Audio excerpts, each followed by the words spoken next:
All right. I had to work late today. It's actually in the morning for Thursday, but it's late Thursday. It's late Wednesday, early morning Thursday. I had to work stuff on my computer, so I'm already up and I'm not going to sleep yet. So I might as well do this video for Thursday because I do have some things to go over now. By the way, greetings, Knicks Nation. So I gotta say first, I'm having a lot of fun doing these videos because some of my Knicks Nation brothers are crazy. So I am really enjoying some of y'all, man. Some of y'all crazy, man. But anyway, remind me of some people I grew up with. But so anyway, let's talk about what I want to talk about this morning is let's talk about the best case scenario. Now, there's a couple of other trade scenarios I can go over, but I want to talk about the best case scenario for the Knicks that's realistic and viable based on everything that we've heard so far. Okay. So just real quick, we know the Knicks have cap space. We know right now we own 3 picks. We own the 8th, the 27th, and the 38th. We know that we have some developing to do and that the Knicks the management is based on the hiring of the staff that they have hired. They're into developing our young players. That is the case. So let's talk about all the things that have come across our desk in the last couple of weeks. And what's the best case scenario that we realistically can afford? Now, also, we want to also point out that we know that the Knicks are trying to shop Julius Randle. We know they're trying to do that because in June they put out they need a stretch 4. Julius is not a stretch 4. They also put out, I think it was in July, that it's like their top priority to move him. It makes sense because he was signed to be a number 1 option. We talked about this, and he's not a number 1 option. And on the Knicks, that's not going to work. We need RJ to be the number 1 option at this point. Okay. So based on that, we know we're going to move Julius Randle. So we want to talk about the best case. Now, the Utah situation. I like that the best in terms of Julius right now. What's the Utah situation? That is Mike Conley for Julius Randle and Utah's 21st pick. I like that because Julius is about 19 million, 18.9. Mike Conley's about 35 million. So you move Mike Conley over here and he's on an expiring deal. He's not see, this is the thing, Knicks fans. We're not talking about long-term situations with some of these guys. Okay. Not with Mike Conley. He's a stopgap. He's somebody that's going to help us this year. He's going to help our young guys develop. He's not going to play 35 minutes. Frank is going to play a lot of minutes. DSJ is going to play minutes if they don't trade him. I hope they don't. And so, you want these guys to play minutes and you want Mike Conley to be in there also as a veteran to help. That's the situation. He's an expiring deal. So we're getting Mike Conley. We're sending Julius Randle. This helps Utah because they opened up $15 million in cap space. We used $15 million of our cap space to get this done. No problem. We started off with $45 million. 15 minus 45 minus 15 is 30 million. So by doing this Conley deal, we still have 30 million in cap space. We add a pick.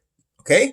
Step 1, move Julius Randle to Utah, take back Mike Conley and his contract for Utah's 21st pick. So now you got 30 million in cap space and now you have the 8th, the 21st, the 27th, and the 38th. Okay. Step 1. Step 2.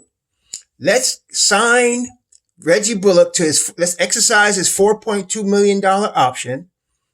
And I got to give my man, Jay Ellis credit for this because he put this idea in my head. I watched his video tonight, so I got to give him credit for that. Him and his boy on Nick of Time show, they mentioned this one and I thought it was a good idea. Exercise Reggie Bullock's $4.2 million.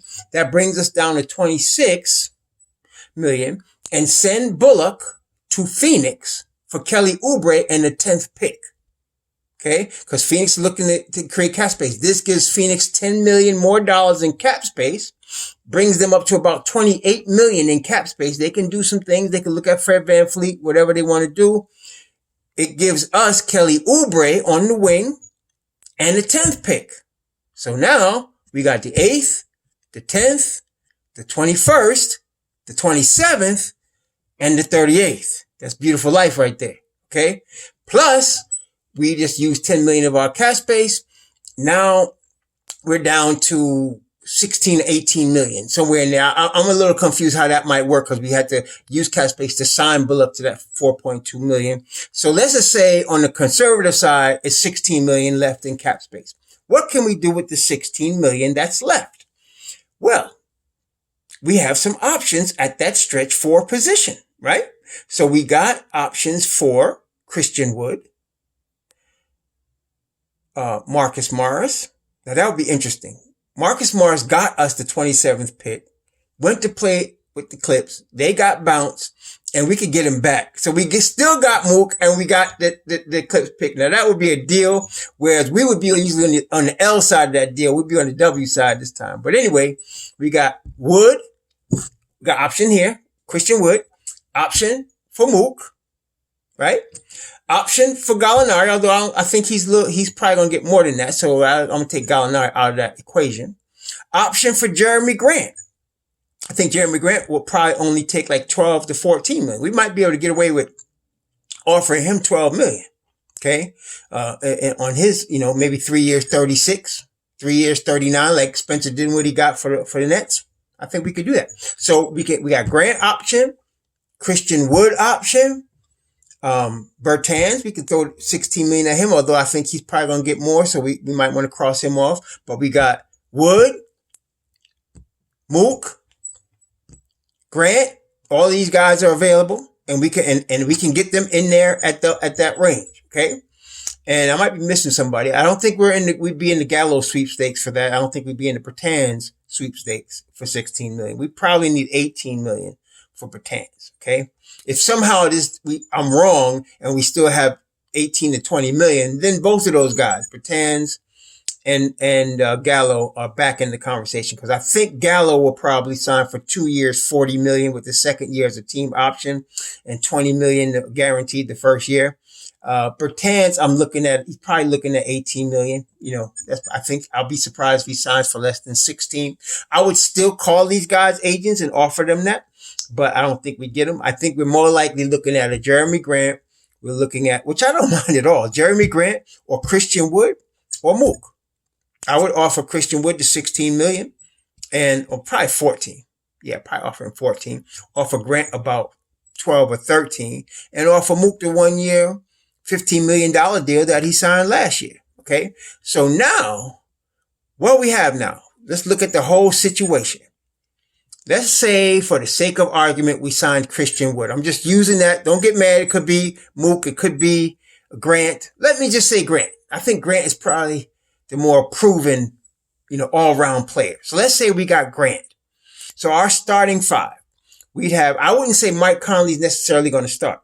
He might start, but I think Frank's going to get most of the minutes. Even if Conley starts, I think Frank gets most of the minutes, because Conley's older. He's not going to be playing 35 minutes a game under Thibodeau unless he's going to get hurt. Frank will. So I think Frank's going to get 30 minutes a game plus, him and RJ both. Okay. So let's go with Frank, because I'm a Frank guy. I don't care what y'all think. I'm a Frank guy. So let's go with Frank, Kelly, RJ, okay, Mitchell, and Grant. On the bench, you got Conley. Okay.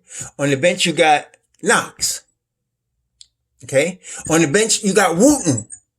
Let's not forget about our boy Wooten coming out the G League. On the bench, you got Iggy. Hey, I'm liking that team. I'm liking that team right there. With Thibodeau and these guys play, because Frank, RJ, Oubre, they all going to play defense. Mitchell going to play defense. And they had Jeremy Grant guarding Kawhi, probably the toughest cover in the NBA for that whole series. And he always, in this playoffs, watch, Jeremy Grant always guards the toughest guy on the other team. He's a defender. So you got him. So we got a defensive team, and you know what Thibodeau going to do with that.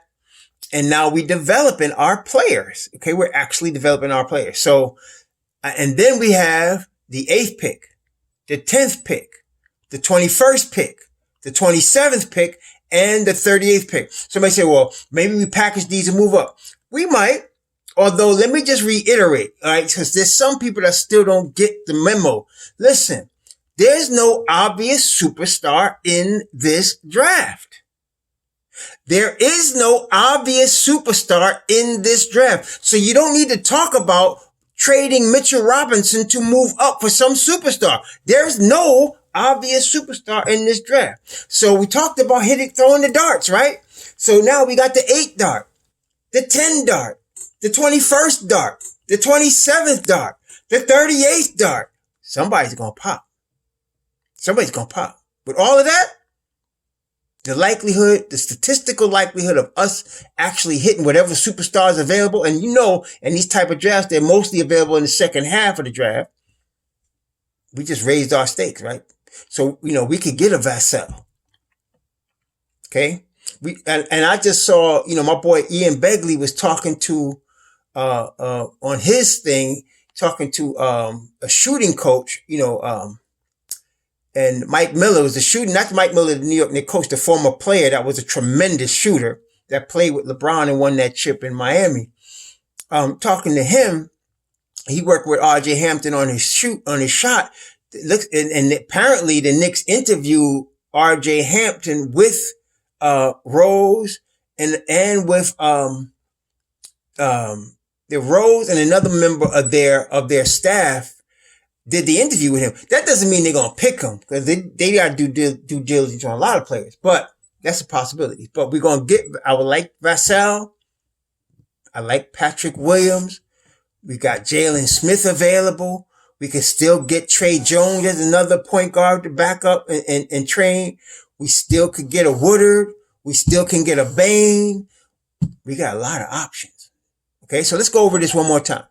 So we end up getting Mike Conley and the 21st pick. We sign Bullock and send him to Phoenix for Oubre in the 10th pick. Okay? So we got Oubre, then we got Mike Conley. We use our cap space, and let's say we sign Jeremy Grant. Let's say we give him the bag, $14 million, whatever. We got him now. So we got the 8th pick, the 10th pick, the 21st pick, the 27th pick, the 38th pick. We obtained Jeremy Grant and Kelly Oubre. And we got Mike Conley to split minutes at the point guard with Dennis Smith and with Frank. Actually, I think, honestly, we talked about this. I did a video on this. I think they grooming Dennis Smith to be like Nate Robinson. I can see Dennis Smith coming off the bench as a scoring guard, not a point guard, a scoring guard off the bench. Somebody that they just tell, like Nate Robinson, take that ball and get to the hole, get buckets. I think DSJ will be good at that.